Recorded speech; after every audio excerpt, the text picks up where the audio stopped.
Donc aujourd'hui, je vais continuer la partie B de notre message que nous avons entendu l'autre fois qui parlait de l'armée. Alléluia.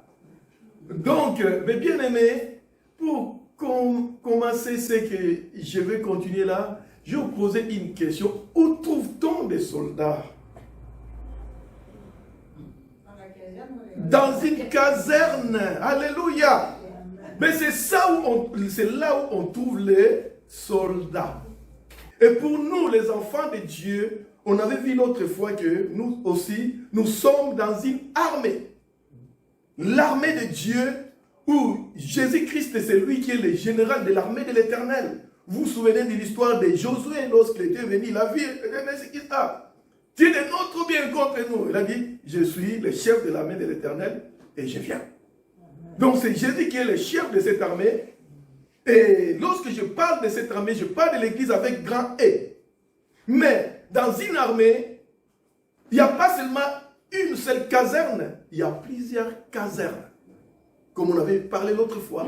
Et les églises locales sont des casernes. Donc j'ai fait un peu d'études sur les militaires et j'ai vu qu'il y a beaucoup de similitudes avec nous, avec l'église.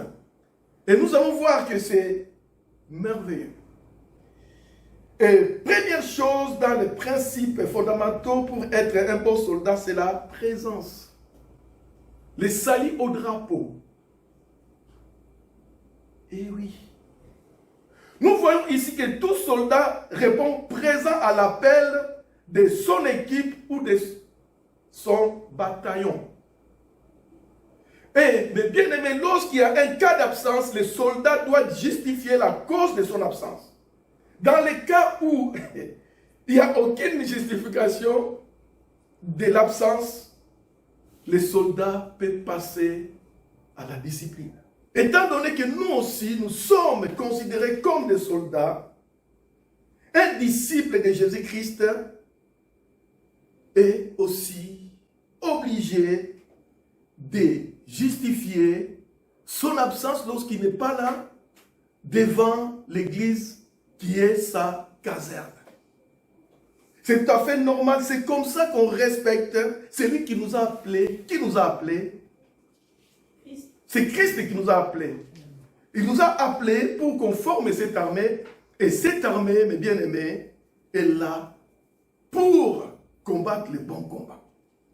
Nous voyons dans la Bible, les membres de l'église primitive étaient ensemble, en communauté, comme des soldats qui vivent ensemble dans une caserne.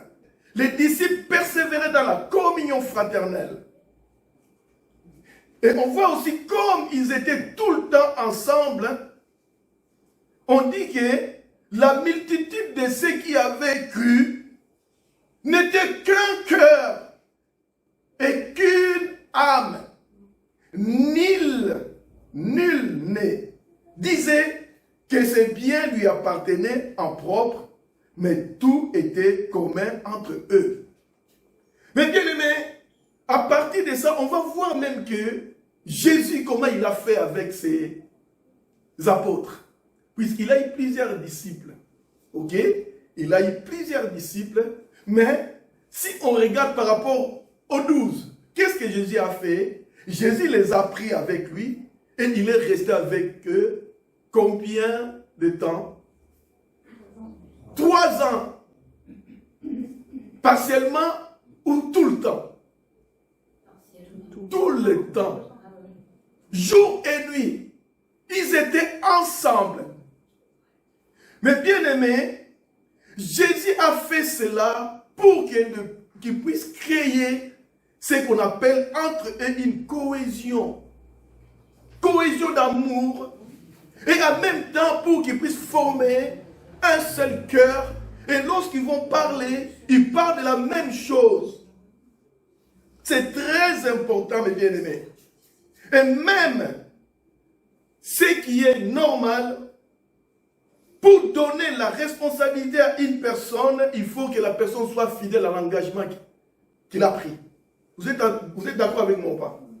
Si tu as pris l'engagement quelque part et que cet engagement n'est pas honoré, et je suis sûr et certain que ça fait mal. Au travail, par exemple, lorsqu'on veut aller travailler quelque part, souvent, les gens, lorsqu'il y a le travail là, ils sont présents, mais on dirait que l'église de Christ, comme c'est pas, les personnes disent, bon, écoute, c'est normal, je peux venir quand je veux, comme je peux, tout ça.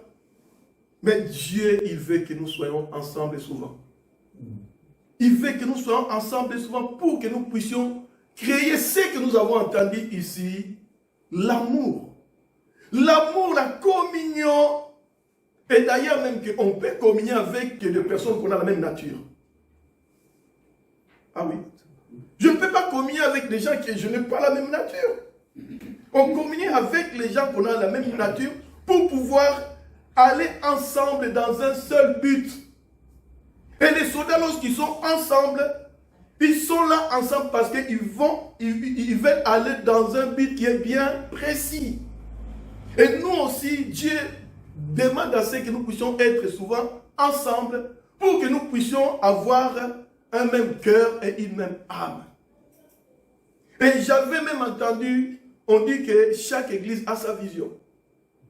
Et si on veut vraiment connaître la vision de l'église ou des casernes où nous sommes, il faut que nous puissions être souvent pour pouvoir avoir des instructions comme on avait vu l'autre fois.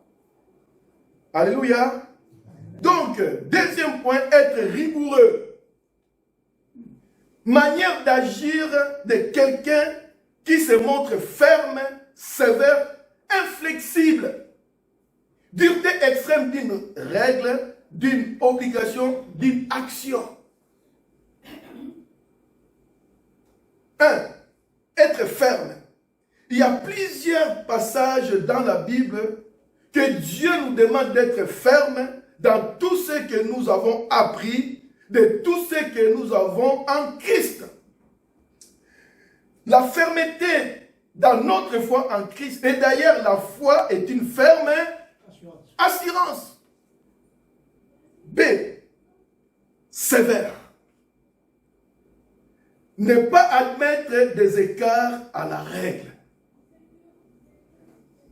Christ nous a appelés à la liberté, mais cette liberté ne nous permet pas de faire n'importe quoi. Dans tous les services, il y a des règles, il y a des ordonnances, il y a des prescriptions à suivre. C'est ainsi que dans l'armée de Christ, il y a aussi des règles à suivre à la lettre pour être un bon soldat. Mais bien aimé, la Bible est le manuel utile pour découvrir le règlement de Dieu. La Bible nous donne tous les règlements de Dieu. Le psalmiste dit, tu as prescrit tes ordonnances pour qu'on les observe avec soin. Puissent mes actions être bien réglées, afin que je garde tes statuts. Alors, je ne rougirai point à la vie de tous tes commandements. Alléluia. Dieu veut que nous observions ces commandements, ces ordonnances, en faisant beaucoup d'attention, afin que nous soyons bien réglés. Donc, être prêt à l'action. Être prêt à notre envoi. Être prêt à notre combat. Alléluia. Oui. C'est pour cela, mes bien-aimés, il faut que nous puissions être fermes, bien réglés, être sévères, de ne pas accepter moindre écart dans notre foi en Christ. Sinon, nous allons rentrer dans ce qu'on appelle la compromission. C'est pour ça, troisième point, inflexible. Être capable de résister à toutes les influences extérieures. Et oui, c'est le mot de soldat. Jésus a été inflexible face à la tentation du diable, oui ou non? Ah oui! Et même Jésus dit et disait aux apôtres qui étaient avec lui, Prenez garde que personne ne vous séduise. Prenez garde. Ne vous conformez pas au siècle présent, mais soyez transformés par le renouvellement de l'intelligence, afin que vous discerniez quelle est la volonté de Dieu, ce qui est bon, agréable et parfait. Alléluia. Donc Dieu, il veut que nous soyons inflexibles face à l'influence du monde. Il y a tellement de choses qui peuvent influencer l'Église, mais Dieu ne nous les permet pas. Il veut que nous soyons authentiques. Comme un soldat qui a pris son engagement, il reste inflexible. Il entend que c'est l'ordre qu'il a reçu de ses autorités de l'armée. Un civil ou quelqu'un d'autre qui va venir dire quelque chose, il n'écoutera pas. Et des fois, on dit que les soldats, ils sont bêtes. J'avais entendu ça. Ils obéissent bêtement. Non, parce qu'ils sont clairs de ce qu'ils ont reçu de leur général ou de leur chef des bataillons ou des garnisons militaires ou de leur caserne. 3. Les obligations. Un soldat a des obligations à respecter et à suivre pour être un bon soldat dans le service. Dans les obligations, il y a l'entraînement. L'entraînement sportif amène le soldat à améliorer sa performance pour le service. Comme tout soldat, le soldat de l'armée de l'Éternel a aussi besoin de s'entraîner pour être apte et performant au combat. Et oui, mes bien-aimés, première chose, la lecture et la mise en pratique de la parole de Dieu. La lecture et la mise en pratique de la parole de Dieu nous permet de connaître ce que Dieu veut pour que nous puissions les appliquer dans toute notre vie. Et si nous ne connaissons pas, que nous n'avons pas la lecture de la Bible et que nous ne mettions pas en pratique ce que Dieu nous dit, cela veut dire que nous ne sommes pas ces soldats. Un soldat, lorsqu'il a reçu des instructions, ces instructions, qu'est-ce qu'il fait avec? Il les met en pratique ou pas? Les instructions que le soldat a reçues, il les met en pratique. Mettez en pratique la parole et ne vous bornez pas à l'écouter, en vous trompant vous-même par de faux raisonnements. Mais bien aimé, un soldat qui a reçu les instructions et qui ne pratique pas et qui ne fait pas des efforts physiques, tout ça, c'est un soldat qui sera considéré inapte par rapport aux aptitudes militaires qu'on leur donne. Pour que les soldats soient aptes, il faut qu'ils pratiquent ce qu'on lui demande de faire pour qu'il soit fort et en même temps que ça lui donne l'assurance. De cette façon, les soldats reçoivent la connaissance et la tactique pour renverser les forteresses de l'ennemi.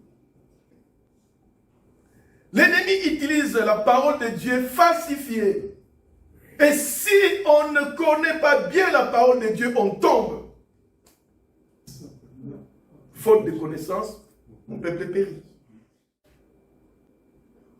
On peut connaître la parole de Dieu, mais si on ne met pas en pratique, cela ne sert à rien.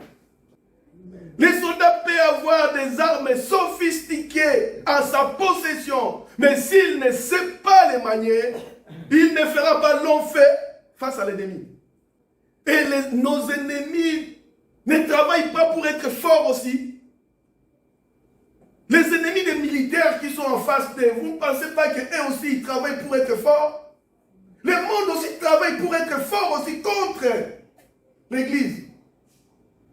Mais si nous, on ne travaille pas pour être fort, eh bien aimé, je pense qu'il y aura des problèmes. Nous avons un arsenal. Quel est notre arsenal? Vous connaissez notre arsenal? La Bible. C'est un arsenal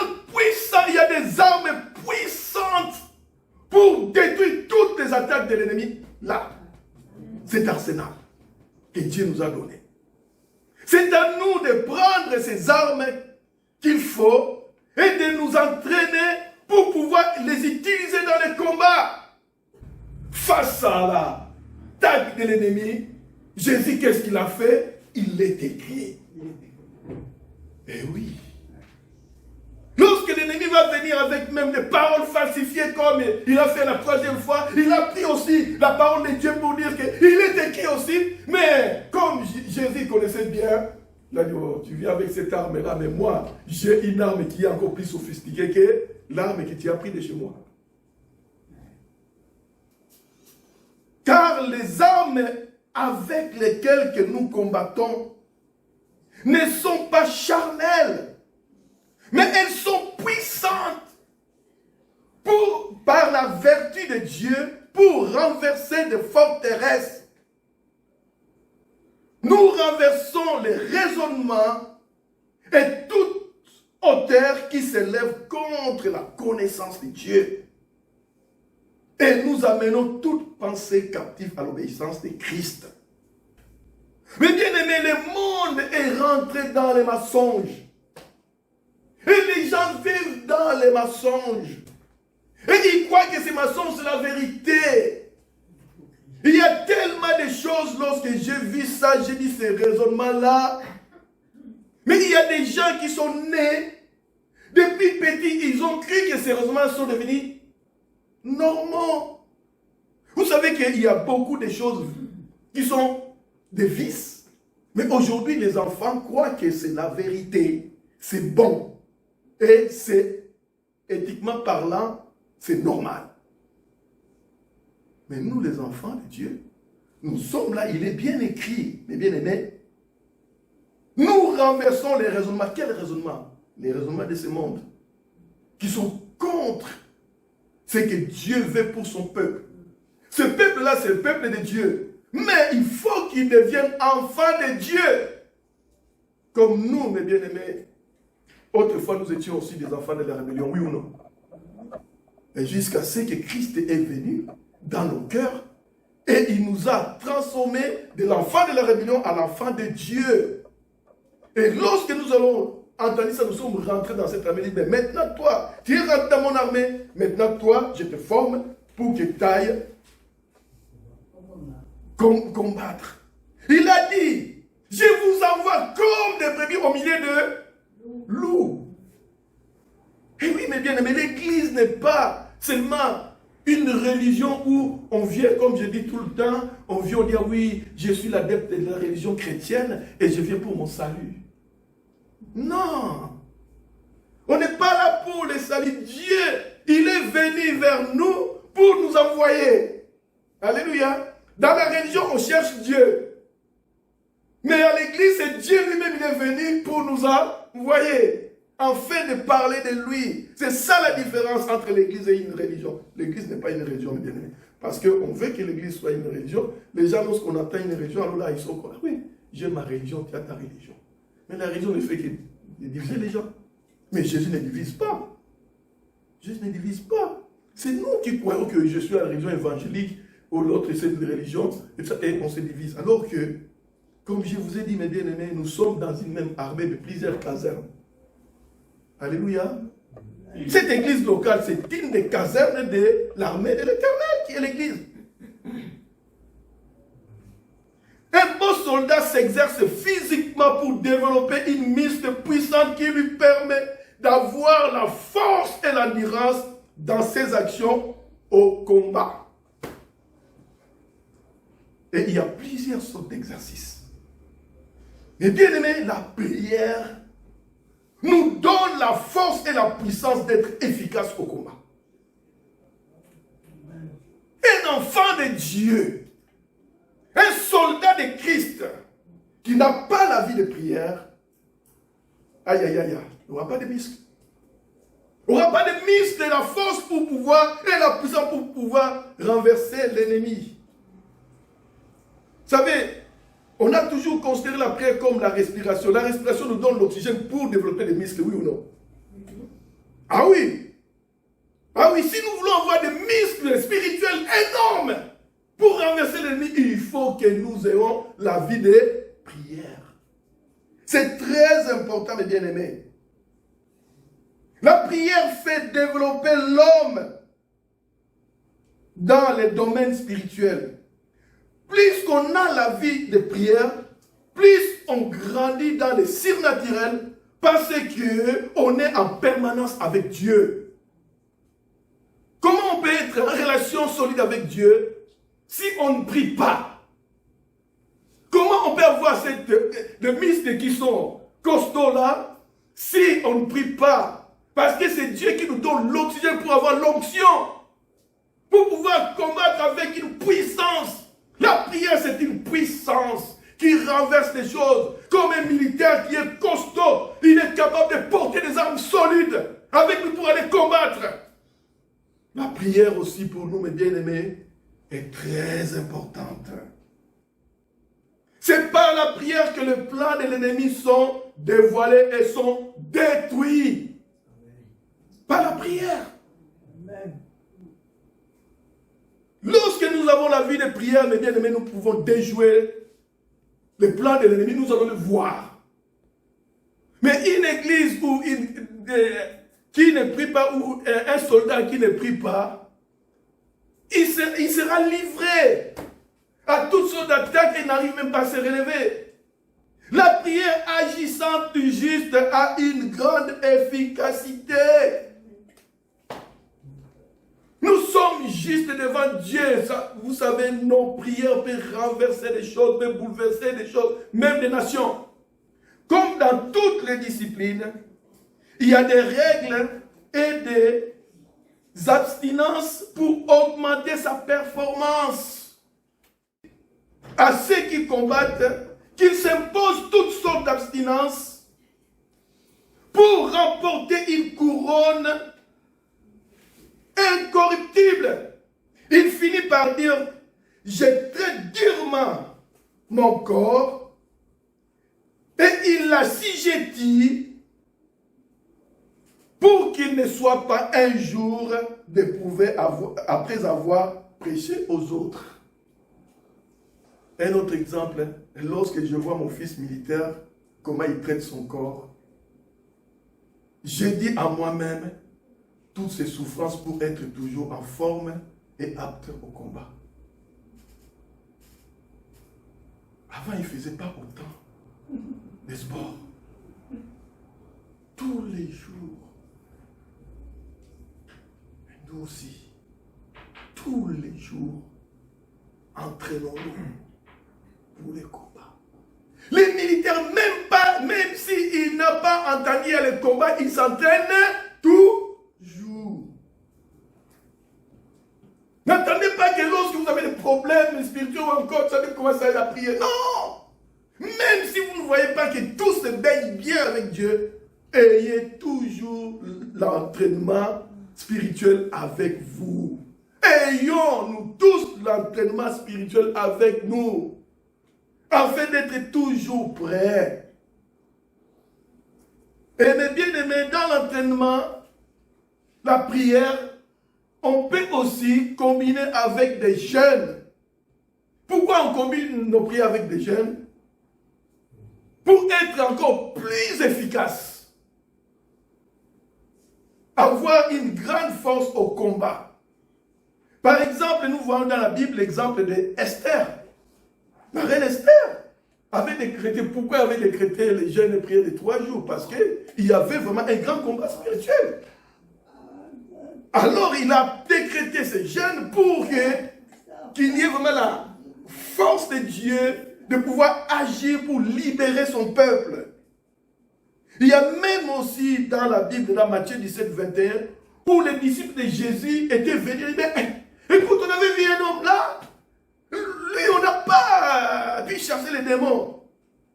Mais Jésus va dire à ses disciples, clairement, cette sorte de démons ne sort que par la prière et les jeûnes. Dans toute armée, il y a l'entraînement individuel et l'entraînement collectif. Dans l'église, il y a l'entraînement individuel lorsque nous sommes chez nous et l'entraînement collectif lorsque nous sommes à l'église. La prière aussi, c'est pareil. Il y a la prière individuelle, il y a la prière collective aussi. Un soldat doit être vigilant. La vigilance. Un bon soldat, il est vigilant. Il veille pour qu'il ne soit pas surpris par l'ennemi. Il est toujours prêt. 1 Pierre 4, 7, il dit, la fin de toutes choses est proche. Soyez vigilants et sobres pour vaquer à la prière. D'ailleurs, même si vous souffrez pour la justice, vous seriez heureux. N'ayez d'eux aucune crainte et ne soyez pas troublés. Mais sanctifiez dans vos cœurs Christ, le Seigneur, étant toujours prêt à vous défendre avec douceur et respect devant quiconque vous demande raison de l'espérance qui est en vous. Ils vont nous poser des questions, ils vont se moquer, ils vont te dire tout un tas de choses, mais n'ayons pas peur. Mais bien aimé, un soldat, il sait qu'il va aller au combat, peut-être il va mourir. Il va dire que je ne vais pas aller au combat. Je reste chez moi, je ne vais pas aller au combat. Ah, non, moi je vais rester dans les casernes. Est-ce que vous avez entendu ça? Le soldat, il va. Même si c'est qu'il va mourir à la guerre. Nous aussi, les enfants de Dieu, si on était comme ça, où il y a toutes les heureusement du monde, où il y a tout un tas de choses où ça se passe, tout ça, si on allait dire, advienne que pourra, Christ est avec moi, je peux parler de Jésus, même si on... Hey, je pense qu'il y aura des églises qui seront remplies. Hein. Souvent, nous sommes des soldats poltrons. Je parlais de Jésus, qu'est-ce qu'ils vont penser de moi? Mais un soldat, il ne cherche pas à se justifier, il dit, on va à la guerre, on y va. Il y a plusieurs versets bibliques qui nous demandent de veiller et prier. C'est une sorte d'avertissement pour être vigilant. Soyez sobres, veillez. Votre adversaire, le diable, rôde comme un lion rugissant, cherchant qui il dévorera. Nous savons que tout soldat a l'armure de combattant. Après avoir fait tous les entraînements, mais il faut qu'on ait aussi l'armure. Alléluia. Et nous voyons que la Bible nous montre aussi l'armure de combattant. Notre combat n'est pas charnel, notre combat est spirituel. J'ai combattu le bon combat. J'ai achevé la course. J'ai gardé la foi. Désormais, la couronne de justice m'est réservée. Le Seigneur, le juste juge, me la donnera ce jour-là. Et non seulement pour moi. Alléluia, Paul, merci. Tu n'as pas pensé qu'à toi, tu as pensé aussi à moi. Tu as pensé aussi à nous. Mes bien-aimés, à nous. Il a pensé aussi à nous. Il a dit pour lui. Et il a dit aussi pour nous. Non seulement à moi, mais encore à tous ceux qui auront aimé son avènement. Alléluia. Oui, mes bien-aimés. Allons jusqu'au bout. Combattons le bon combat d'esprit et de vérité dans ce monde où le mensonge est devenu, mes bien-aimés, la référence. Vous comprenez? Le mensonge est devenu la référence de la vie. Ils mentent tous, et tous savent qu'ils mentent, mais ils acceptent quand même. Mais nous combattons le combat de la vérité, parce que nous sommes des enfants de la vérité. Et le monde, les enfants de la rébellion, sont des enfants des mensonges. Et c'est à vous de les arracher dans ces mensonges, pour qu'ils rentrent dans la vérité et devenir des enfants de Dieu. Que le nom du Seigneur Jésus soit béni. Amen. Amen.